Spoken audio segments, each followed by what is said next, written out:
Hi and welcome to my channel. Today I would like you to follow along as I start on a brand new painting. So let's go ahead.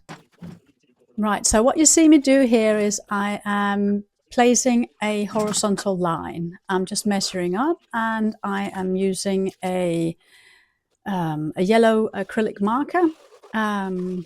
I'm using yellow, first of all, because it's not so visible.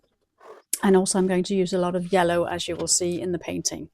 And now I've just taken a palette knife and I have put on some, I don't know whether I hope you can see it. It's an aquamarine. It's from Schminke.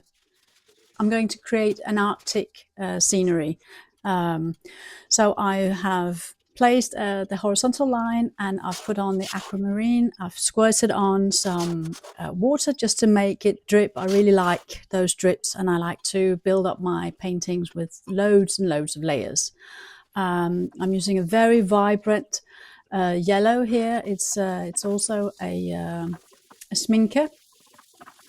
And I am using this, I really like this tool. It's a 4-inch, really wide, short bristle paintbrush. It's quite sturdy and it's quite hard, but it keeps a lot of paint and it's really good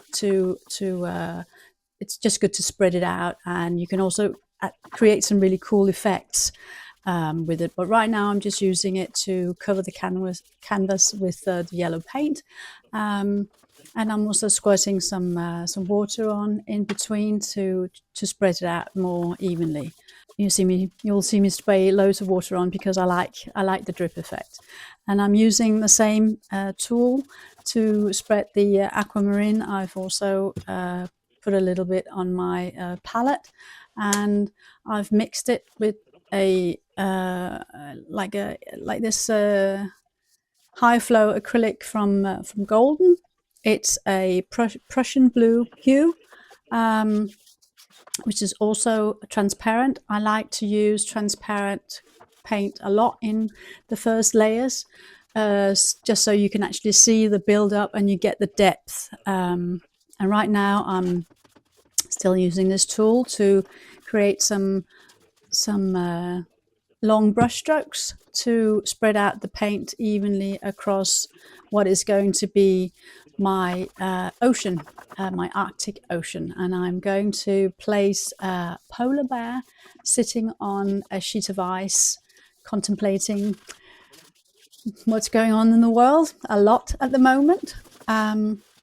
Again, squirting on lots and lots of water to get those lovely drips.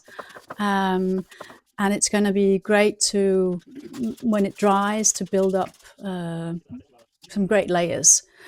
Right now I'm building up my Arctic landscape. I'm using this translucent violet from Schminke. I like the contrasting colors it gives, and it gives sort of a lovely brown effect when you mix it with the yellow. And I'm just building up my mountains and creating some more, but also putting some purple into my bluey green ocean.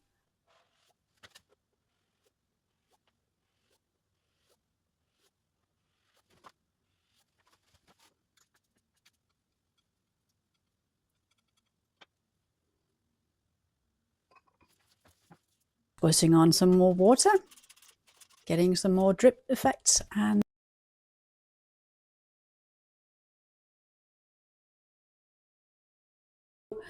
I'm using a heat gun as opposed to a hairdryer. There's a few reasons for doing that.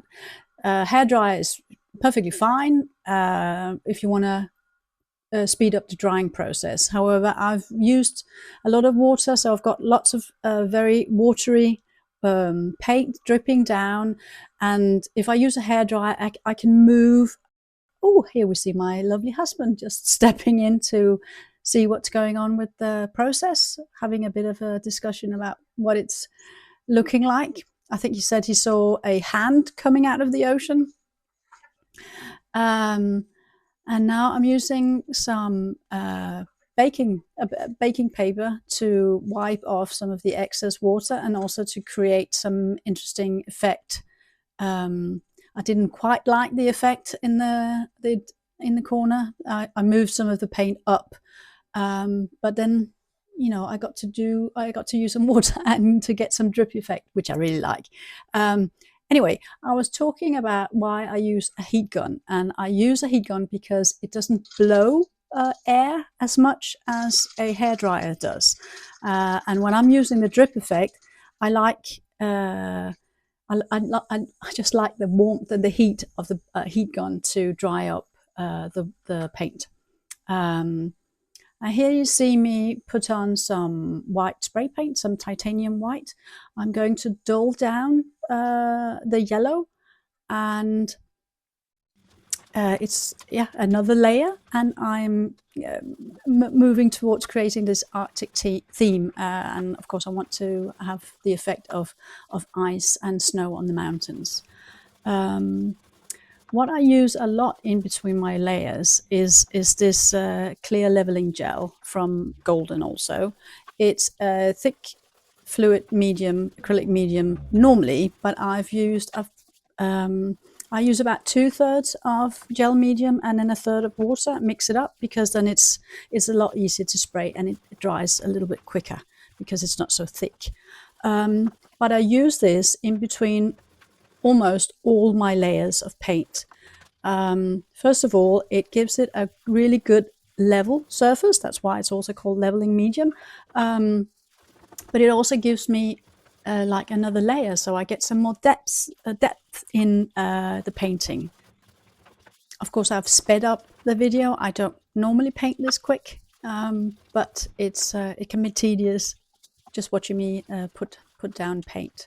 Right, so now it's dry, and I am now putting on another layer, another drip effect, and this is sepia, the color sepia. It's also a high flow acrylic from Golden, and I am just mixing it with water, so it gives me an interesting effect with the drips, and because it's also transparent, you can still see the yellow behind, and also the white, the specks from the spray paint. You can't maybe really tell from looking at the video, but you can still see all the layers behind this layer of sepia. But it's still just to dull down the very, very bright yellow, and to create some interesting effect and some depth in the painting. And now I'm putting on a layer of Prussian blue hue to create another layer in my ocean. And this layer I'm also still just working vertical lines, but I'm going to the next layer I'm going to create some more like diagonal lines in, to get a perspective, some depth in the painting. Another layer goes on now, and this time it's Zinc White. It's also a fluid acrylic from Golden, and it's transparent. This is also just to mute and dull down the yellow color, and to create some sense of depth, and to of course create this Arctic landscape with the snow and ice. I've got an easel that's mounted on the back wall in my studio, and it's quite versatile. I can have two canvases going on at the same time. This canvas I'm working on is 140 centimeters wide and 120 high, and it just worked better that I put it on both easels. Paint grey. This is also from Golden Acrylics, and this time it's a heavy body. And I've mixed in some water, and I am using the broad brush again. And this time I'm angling the brush strokes slightly, so to create a perspective that's sort of coming in towards where my polar bear is going to sit. It's Payne's grey, and it's a semi transparent, but it's actually fairly easy to make completely transparent, because it just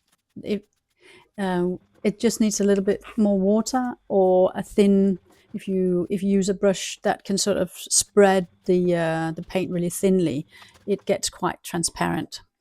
I'm building up my mountains, and this is also Zinc White, and this is the heavy body golden semi-transparent. But the thicker the layer is, the more opaque the paint is. But I'm using a knife to spread the paint on the canvas, because I want a nice thick layer, because I actually want to use a sheet of baking paper, which you can see me ripping off now, and I'm just scrumbling it up to get some good texture. And I'm then subtracting or trying to take away some of the paint, and at the same time making some interesting structures into the paint, sort of resembling snow and ice on the mountainside. And you can use some of the subtracted paint other places where I haven't actually put any white paint on. That sort of makes the mountain landscape sort of go in the background a bit.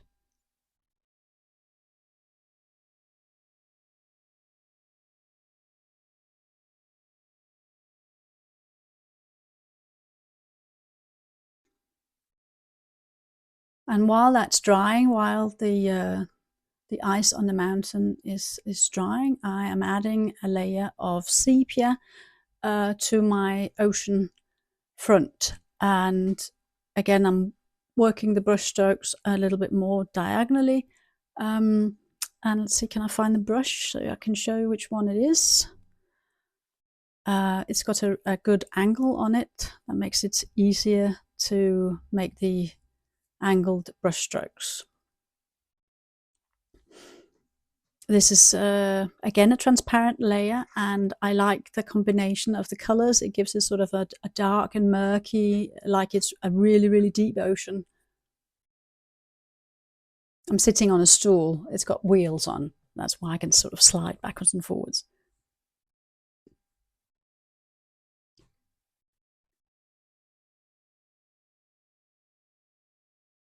I can see that the bottom part of the snow, the white I've put on, is still a little bit too thick, so it's going to take a too long time to dry.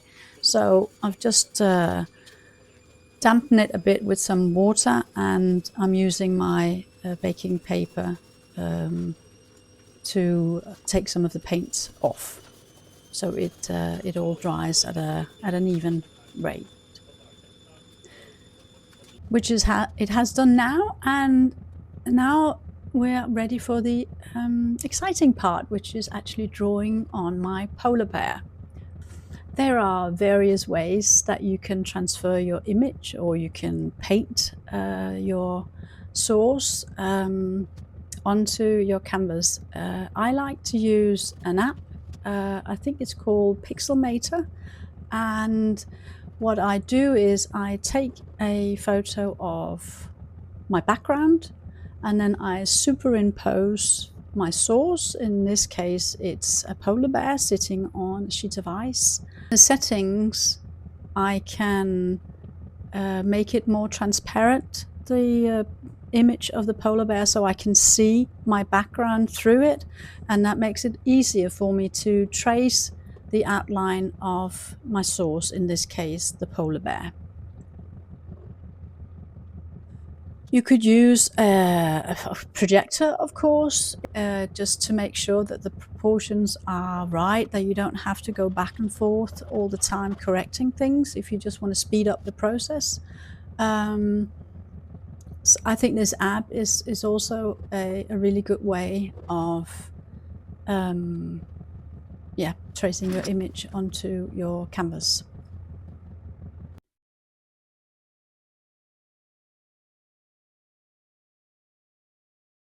So here you see me add some of the first layer of paint onto my polar bear, and I am using this Zinc White again, because it's transparent, so it's easier for me to build up the polar bear layer by layer. Using a bit of sepia to map out the eyes and nose, and a little bit of shadows in between the front legs.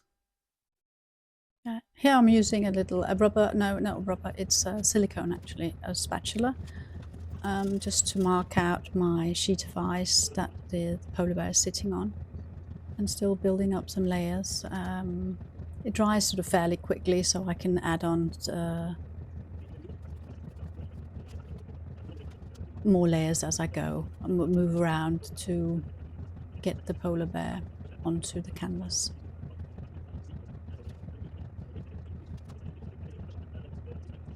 You can print out your source, of course, and it's really nice if you are able to, if you've got like glossy paper, or you can maybe laminate your source. This is how far I got in one day working on this Arctic landscape and my polar bear. I'll post the final painting on my Instagram profile, so check it out on Instagram. Bye bye for now.